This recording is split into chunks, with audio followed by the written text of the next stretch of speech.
श्री साई शक्ती, दुःखातून सुखाकडे वाटचाल. साईबाबा नेहमीच दुसऱ्यांच्या कल्याणासाठी तत्पर तसेच आत्मलीन असायचे. साईबाबांचे फक्त स्मरणच आपल्याला जीवन आणि मृत्यूच्या चक्रातून सोडवेल. जे कोणी अनन्य भावनेने साईबाबांचे स्मरण करेल तोच मुक्ती मिळवू शकेल. ज्याप्रमाणे नदी किंवा समुद्र पार करताना आपण नावाड्यावर विश्वास ठेवतो, तसेच भवसागर पार होण्यासाठी सद्गुरूवर आपला पूर्ण विश्वास ठेवला पाहिजे. साईबाबा अत्यंत दयाळू आहेत. साईबाबा नेहमी झोपण्यासाठी एका फळीचा वापर करत असत. परंतु तुम्हाला ऐकून आश्चर्य वाटल्याशिवाय राहणार नाही, कारण साईबाबा ही फळी अत्यंत नाजूक अशा चिंध्यांनी बांधून वरती अडीला लावत असत. ते कधी चढत आणि उतरत असत हे कोणीही पाहिले नाही. त्यामुळे सर्व भक्तांना वाटायचे की एवढ्या अशा नाजूक फळीवर बाबा कसे काय झोपतात. साईबाबांचे हृदय लोण्यासारखे होते.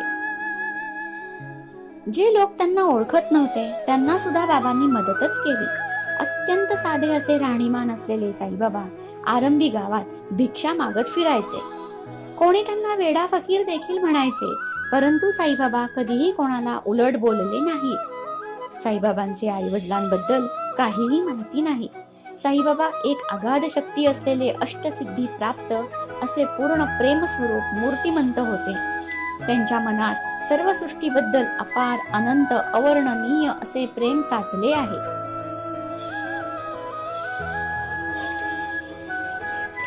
त्या प्रेमाला जो कोणी साथ घालतो तो साईमय होतो.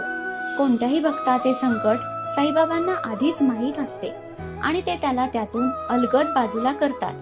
असा एखादा झरा पाण्याशिवाय अर्थहीन असतो, तसे आपण सर्वजण साईबाबांच्या प्रेमाशिवाय अर्थहीन आहोत. जो कोणी साईंना आपले करतो त्याला कधी साईबाबा एकटे पडू देत नाहीत.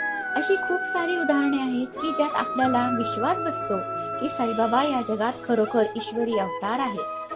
पण हे समजायला पण आपलं भाग्य लागतं. साईबाबांवर मनापासून विश्वास ठेवा. ते आपल्याला सर्व अडचणींतून तारून नेतील.